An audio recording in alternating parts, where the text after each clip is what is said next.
자, 안녕하세요, 여러분. 선생님은 3학년 2반 담임 선생님이고, 여러분이랑 같이 1년 동안 역사 수업을 맡게 될 이청훈 선생님이라고 합니다.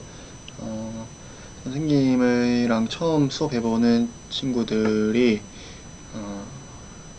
라서 선생님 얼굴을 잘 모를 것 같은데, 선생님은 작년에 교문에서 여러분과 매주 한 번씩 이제 인사를 했기 때문에 나중에 학교 와서 실제로 얼굴을 보게 된다면 이 선생님이구나 라고 쉽게 알 수 있을 겁니다.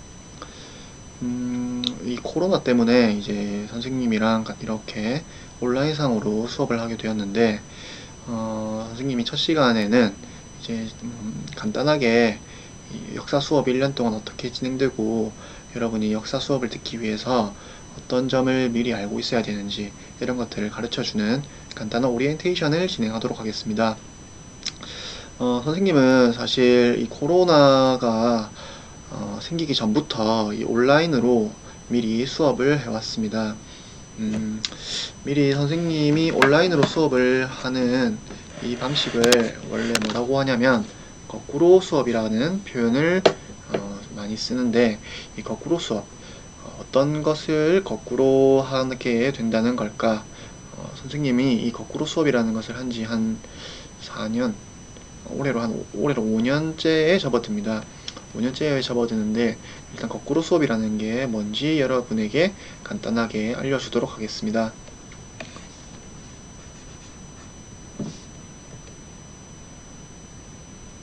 자, 거꾸로 수업이라는 것은 뭐냐면, 원래 우리가 기존의 방식은 학교에서 이제 선생님에게 수업을 듣고 이제 집에 가면 선생님들이 보통 수업한 내용을 확인할 수 있는 여러 가지 문제나 복습할 수 있는 것들을 주게 됩니다. 그럼 여러분들은 그런 집에서 이제 배운 것들을 복습하거나 숙제를 하거나 이렇게 해서 다시 학교로 와서 선생님에게 검사를 받는 방식이 원래 우리가 보통 일반적으로 하는 수업 방식이죠. 거꾸로 수업이라는 것은 뭐냐면 이 학교와 집의 역할을 거꾸로 바꾸는 겁니다. 여러분은 집에서 수업을 듣고 이제 집에서 수업을 들은 내용을 가지고 학교에 와서 선생님이랑 같이 복습을 하게 됩니다. 이렇게 바꾸는 이유는 뭐냐면 선생님이 이제 5년째 해보고 있는데 학생들이 많이 만족을 하고 좀 여러가지 장점이 많다고 느껴서 일단 하게 되었는데, 일단 선생님이 가장 먼저 꼽을 수 있는 장점은 뭐냐면 여러분이 선생님이 유튜브를 통해서 원래 수업을 업로드를 합니다. 오늘 이번에도 마찬가지로 여러분들이 네이버 밴드를 가입했지만 선생님은 그 네이버 밴드에 유튜브 영상을 선생님이 항상 링크를 시켜줄 거예요. 그러면 여러분들은 언제든지 이 선생님 이름을 유튜브에 들어가서 지금 한번 해볼까?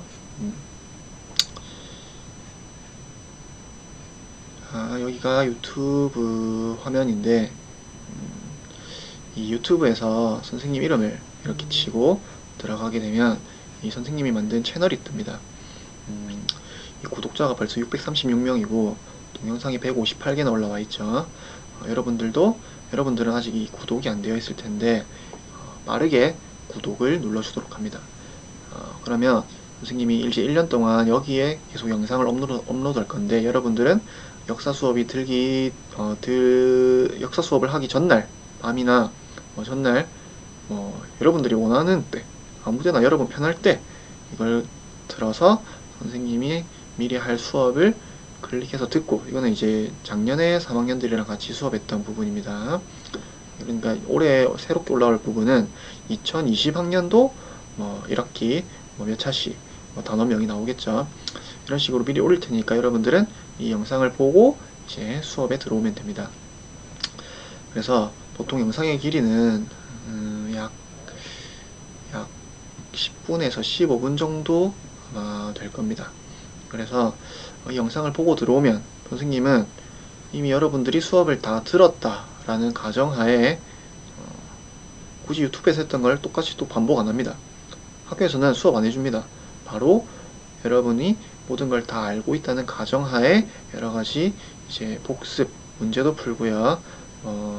여러 가지 조별 활동이나 개인별 과제나 이런 것들을 주고 여러분들은 그 과제를 이제 해서 선생님에게 검사를 받으면 되겠습니다. 그래서 이 집에서 영상을 안 듣고 오게 되면 당연히 학교에서 여러 가지 활동을 할 수가 없습니다.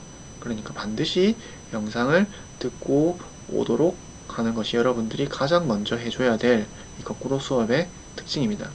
그래서 이 선생님이 영상을 업로드하는 게 다시 한번 말하지만 이 코로나 바이러스가 끝나고 나서도 계속해서 1년 동안 이 방식대로 수업을 할 겁니다.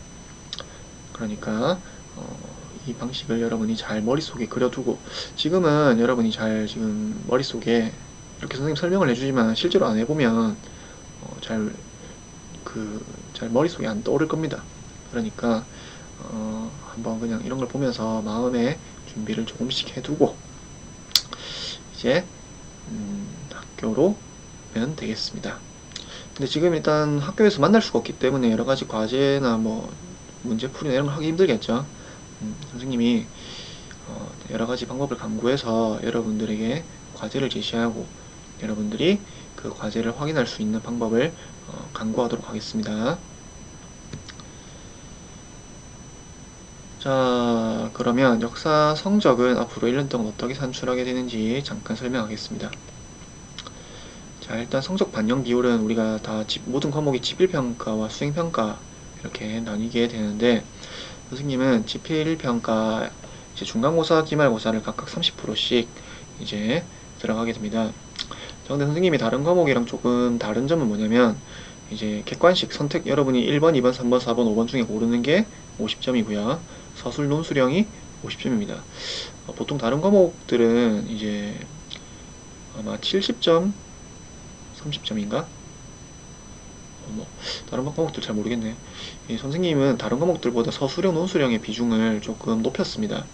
왜냐하면 그 이유는 이 역사라는 과목은 사실 어떤 역사적 사실을 아는 것도 중요하지만 역사적 사실을 바탕으로 우리가 현실에 일어나는 여러 가지 사안들에 대해서 이제 자신만의 나름대로의 의견을 갖는 것을, 어떤 사고력을 증진시키는 것을 이제 중요하게 여기는 과목입니다. 그래서 역사적 사실을 여러분들이 잘 알고 있는가를 평가하는 것은 1번, 2번, 3번, 4번, 5번을 고르는 이 선택형으로 평가를 할 것이고요.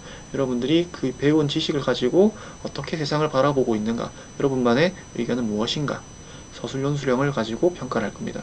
그래서 서술논술형에는 사실 정답이 없는 문제입니다. 여러분이 자기 나름대로의 의견을 제시하고요. 자신이 왜 그렇게 생각하는지 그 근거를 타당하게 이제 제시하면 되겠습니다.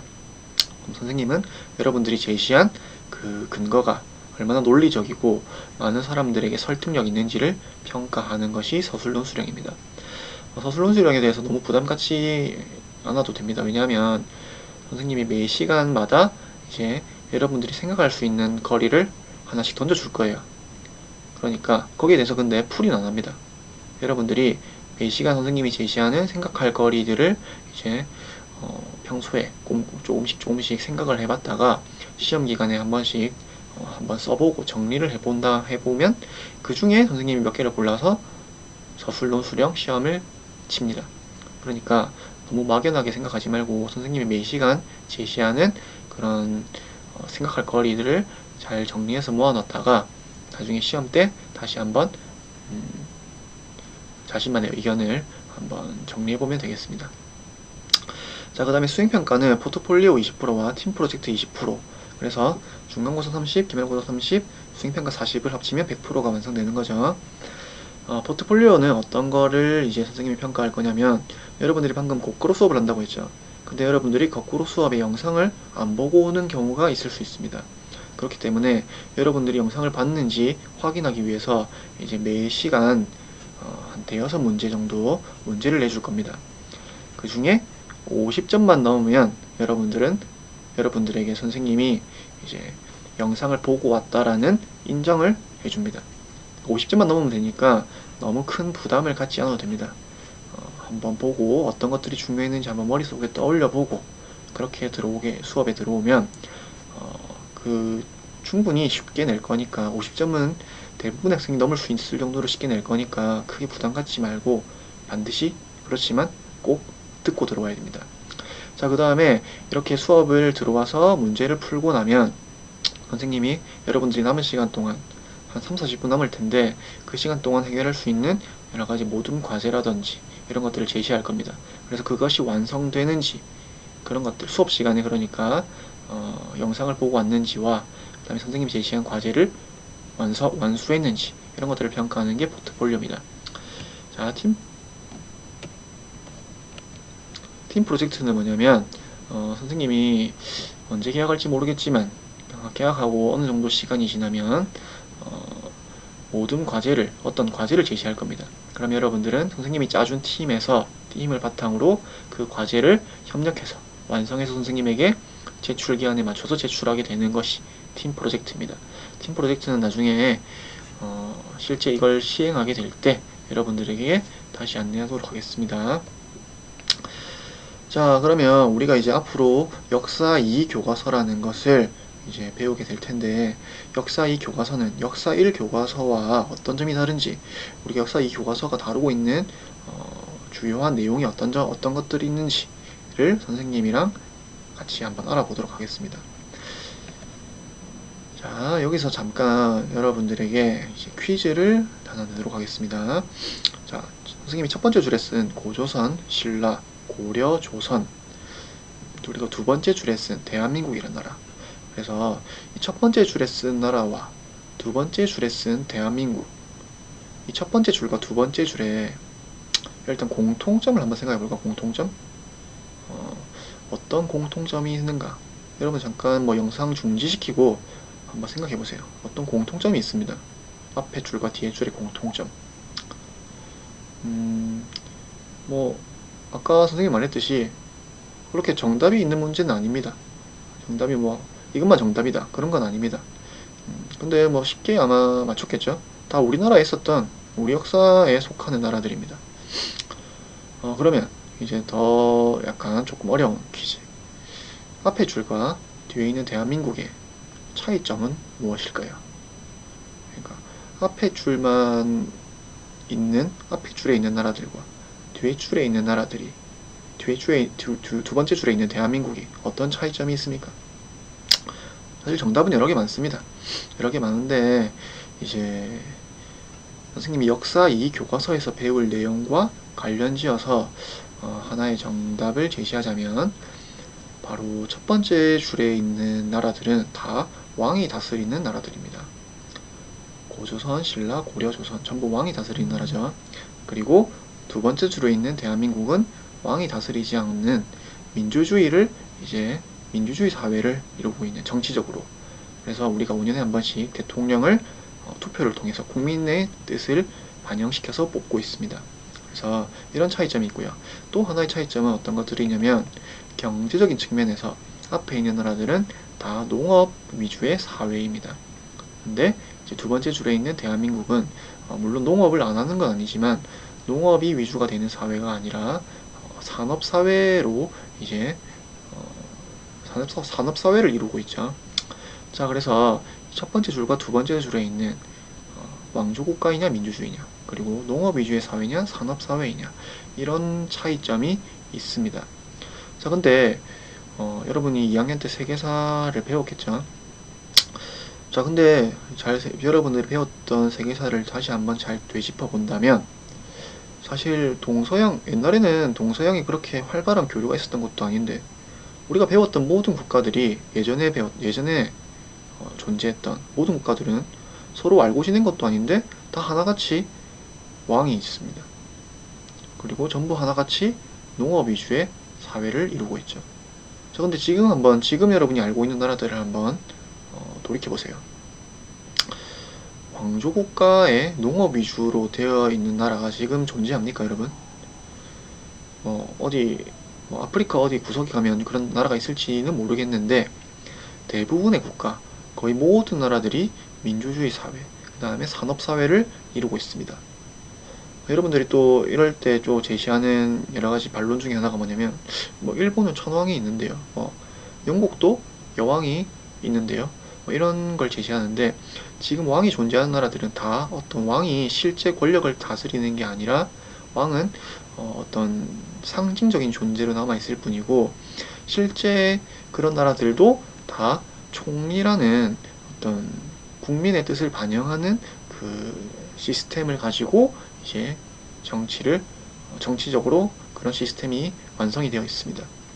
그러니까 자, 그럼 여기서 또 하나의 이제 의문이 들 수밖에 없습니다. 예전에는 전부 왕조국가와 농업 위주의 사회였는데, 그러면 이 인류가 언제부터 민주주의와 산업사회가 당연한 어떤 시스템으로 자리 잡게 되었는가? 이렇게 변화해 가는데 어떠한 일이 있었길래 이 왕조국가에서 민주주의로 넘어가는데, 그 다음에 농업 위주 사회에서 산업사회로 넘어가는데 중간에 어떤 일이 있었는가? 자, 여기서 중요한 어떤 핵심적인 용어를 하나 설명하겠습니다. 우리가 방금 배웠듯이 정치적인 면에서 민주주의 사회를, 그 다음에 경제적인 면에서 자본주의 체제, 이 산업사회를 이루고 있는 이런 나라들을 근대국가라고 부릅니다. 자, 그래서 이 역사 이 교과서의 주요 가장 핵심적인 내용, 역사의 교과서의 내용 몇백 페이지 되죠. 이걸 한 줄로 줄이면 인류는 어떠한 과정을 거쳐서 근대국가를 이루게 되었는가? 바로 여기에 대한 대답이 역사 이 교과서의 전부입니다. 그래서 여러분은 선생님이랑 매시간 수업을 하면서 이 교과서를 배우겠지만 항상 여러분들의 이 단원이 존재하는 모든 이 핵심적인 이유는 다 뭐 때문이냐면 이 과정을 설명하고 있는 겁니다. 어떻게 근대국가를 이루게 되었을까? 어떻게 민주주의를, 어떻게 자본주의를 이루게 되었는가?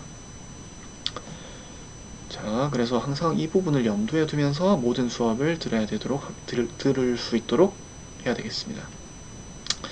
자, 그러면 여러분 지금 교과서가 있는지 모르겠는데, 교과서 목차가, 제일 앞에 목차가 있죠, 목차. 단원명들이 나와 있는 그 목차 부분을 한번 펼쳐보도록 하겠습니다.